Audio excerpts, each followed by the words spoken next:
عیسائیوں نے حملہ کیا، مسلمان بادشاہ نے لشکر بھیجا،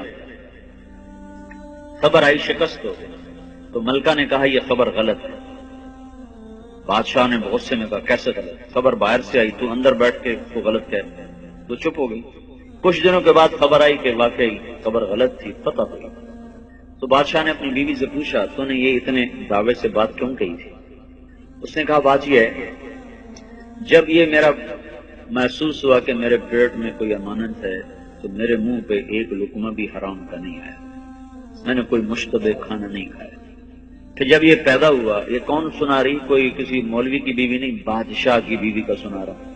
جب یہ پیدا ہوا تو میں نے جتنی دفعہ اسے دودھ پلایا، پہلے 2 نفل پڑے پھر دودھ پلایا، وضو کیا 2 نفل پڑے دودھ پلایا۔ 2 سال میں نے یہ چکی چلائی ہے، 2 سال میں نے یہ مشقت برداشت کی ہے کہ ہر دفعہ اس کے لیے میں وضو کرتی، نفل پڑھتی، پھر دودھ پلاتی۔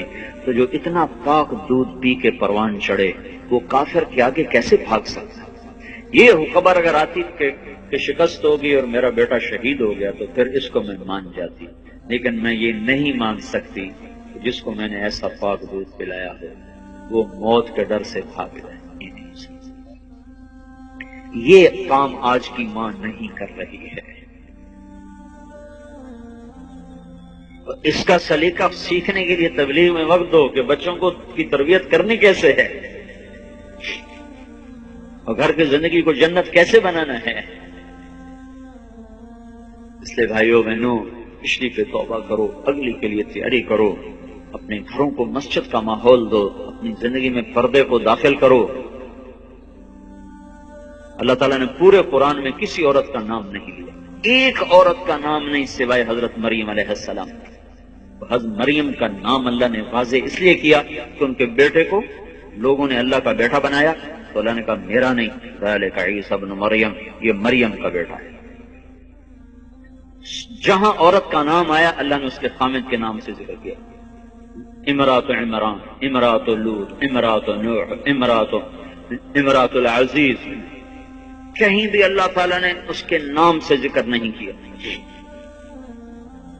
یہ اس بات کی طرف اشارہ ہے کہ اللہ تو نام کو بھی ظاہر کرنا پسند نہیں کرتا، چہرہ کھولنا کیسے اللہ پسند کرے گا؟ حیاؤں والا دین ہے، حیاؤں والا مذہب ہے، حیاؤں والا طریقہ زندگی ہے۔ یہ روشنیاں نہیں ہیں، یہ اندھیرے ہیں، یہ تعظیم نہیں، یہ آوارگی ہے۔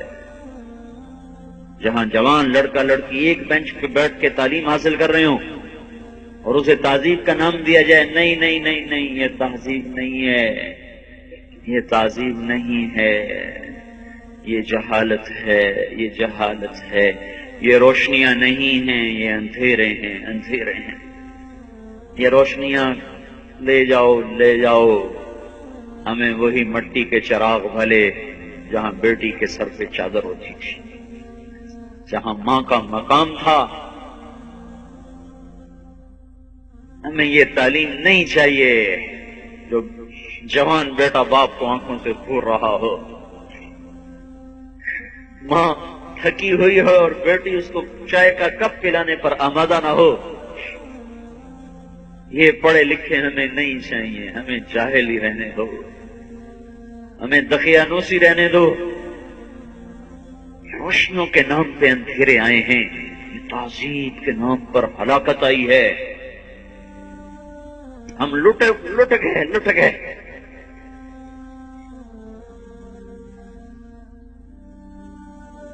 باپ تو باپ ہے، لوگ چاچے کے آگے سر نہیں اٹھاتے تھے، اب تو باپ کا گریبان پکڑ کے بولتے ہیں۔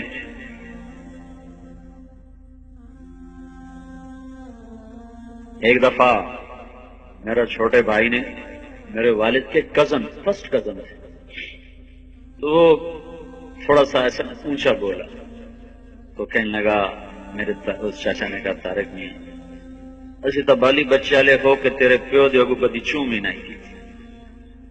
میرا باپ بڑا جاگر آدمی، ذمہ دار اور بڑے تکڑے، تو سب کو جب غصہ آتا تو سب پہ رندا پھر۔ ہمارے والد کے فرسٹ کزن، بڑی 50 سال کی عمریں اور بچوں والے، وہ آگے ان کو جھاڑ رہے تو آگے ایسے بیٹھے تھے جیسے نوکر، کبھی چوں نہیں کرتے. میرا بھائی کلم یوں لگے جیسے زمین پھٹ جائے میں اس کے اندر دفن ہو جاؤں. ایسا تو تیرے پیو دے کو کبھی چھوں ہی نہیں. تو یہ کہاں کی تعلیم آئی ہے جو بیٹی ماں کو ڈانٹ رہی ہے؟ بیٹا باپ کو کہہ رہا ہے تینوں پتہ ہی کوئی نہیں، تو نہیں لگی بلنگی.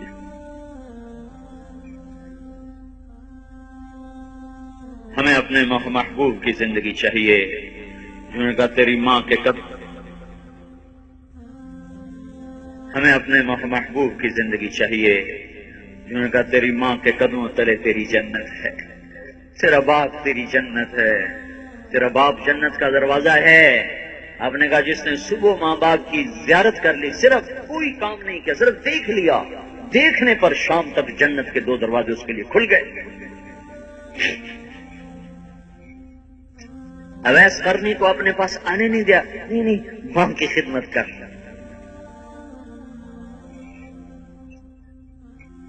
یہ تہذیب ہے. ایک صحابی آئی یا رسول اللہ میں ماں باپ کو روتا چھوڑ کے آیا ہوں، جہاد کرنے آیا ہوں. ہمیں کہا بیٹا واپس چلا جا، جیسے روتا چھوڑ کے آیا ہے ویسے ان کو ہنسا، مجھے تیرے جہاد کی کوئی ضرورت نہیں ہے. ایک نوجوان حضرت عمر کے زمانے میں اللہ کے راستے میں نکلے، ان کے باپ صحابی تھے. وہ بڑھاپے کا شکار دونوں میاں بیوی. تو انہوں نے کہا جب کبوتر اپنے بچوں پر آ کر گردش کرتا ہے اور ان کے منہ میں دانہ ڈالتا ہے تو ہمیں بھی اپنے بیٹے کی یاد آتی ہے کہ جب ہم جوان تھے تو ہم نے تجھے کندھے پر بٹھایا، جب ہمارے ہاتھ کپ کپانے لگے تو ہمیں چھوڑ کے نکل گیا. حضرت عمر کو اس بول کا پتہ چلا تو اس کے بیٹے کو جہاد سے بلوایا، مسجد میں مار مار مار اس کا حلیہ بگاڑ دیا. تو پورے ماں باپ کو چھوڑ کے جاتا ہے. ہم نے یہ تہذیب پڑھی ہوئی ہے، ہم نے یہ تہذیب نہیں پڑھی کہ جہاں مائیں پکاریں اور بیٹی سننے کی توفیق نہ ہو، باپ پکارے اور دوست اولاد کو دوستوں سے فرصت نہ ہو، بھائی کا خون سفید ہو جائے،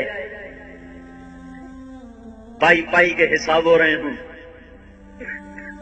ٹکے پہ سگے بھائی لڑتے ہیں. یہ کیسے بھائی ہیں؟ ایک ماں کی چھاتی کا دودھ پی کر ایک ٹکے پہ لڑتے ہیں، ایک پیسے پہ لڑتے ہیں. کہ وہ ہے جو محمد مصطفیٰ صلی اللہ تعالی علیہ وسلم لے کر آئے. ایک بدو نے اپنی ماں کو طواف کرایا، کندھے پہ اٹھا کر ابن عمر سے کہنے لگا کیوں جی ماں کا حق ادا ہو گیا؟ فرمایا تیری ماں نے تجھے پالتے ہوئے جو تھک تھک کے کروڑوں سانس بھرے تھے، ابھی اس میں سے ایک سانس کا حق بھی ادا نہیں ہوا. ایک بدو اپنی ماں کو کندھے پہ لے کے چل رہا تھا، طواف کرا رہا تھا، ایسے اوپر کر کے کہنے کا اماں تیرا حق ادا ہو گیا؟ تو ابن عمر پاس سے گزرے، کہنے کا ابھی ایک گھونٹ دودھ کا بھی حق ادا نہیں ہو گیا، جو اس کی چھاتیوں کو 2 سال تو نوچتا رہا ہے، ابھی اس میں سے ایک گھونٹ کا حق ادا نہیں. یہ کہاں کا علم ہے جو ماؤں کا بدتمیز بنا دے اور باپ کے گریبان میں ہاتھ ڈال دے؟ یہ کہاں کی روشنیاں ہیں؟ یہ کہاں کی روشن خیالی ہے؟ صرف آدمی کپڑے اور زیور سے انسان بنتا ہے. کیا گدھے کو کپڑے پہناؤ تو وہ انسان بن جائے گا؟ انسان کا ایک روپ ہے کہ حضرت محمد صلی اللہ علیہ وسلم کی غلامی سے ملتا ہے اور کہیں سے نہیں ملتا. ایک کامل اکمل انسانیت کی تصویر بن کر آیا، جو اس کے پیچھے چلے گا اسے انسانیت کی معراج ملے گی، ورنہ سب جانور بن کے مر جائیں گے. بھائیو بہنوں، حضرت محمد صلی اللہ علیہ وسلم کی پاک زندگی کو اپنی زندگی بناؤ.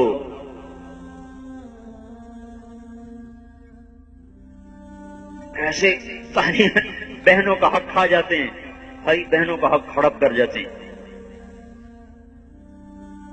جس پیٹ سے نکلا ہے اسی پیٹ سے بہن نکلی ہے، جس چھاتی سے پیا ہے اسی سے بہن نے پیا ہے. کوئی حق نہیں بہن کا. اور میرے نبی نے کیا کہا؟ جس کو اللہ نے 2 بہنیں دی یا 2 بیٹیاں دی، وہ ان کو پالتا رہا، ان کی خدمت کرتا رہا، پھر ان کو ڈولی میں بٹھایا، پھر ان کو سسرال پہنچایا، پھر شادی کے بعد بھی ان پہ خرچ کرتا رہا، اور اسی حال میں مر گیا تو اس پہ جنت واجب ہو گئی۔ یہ ایک ایسے ڈاکو ہیں جو بہنوں کا حق ہی لوٹ کے کھا جاتے ہیں۔ کوئی بہن مانگ لے تو کہتے بڑی بے غیرت۔ بے غیرت تو یہ ہے جس نے اپنی بہن کا حق لوٹا ہے۔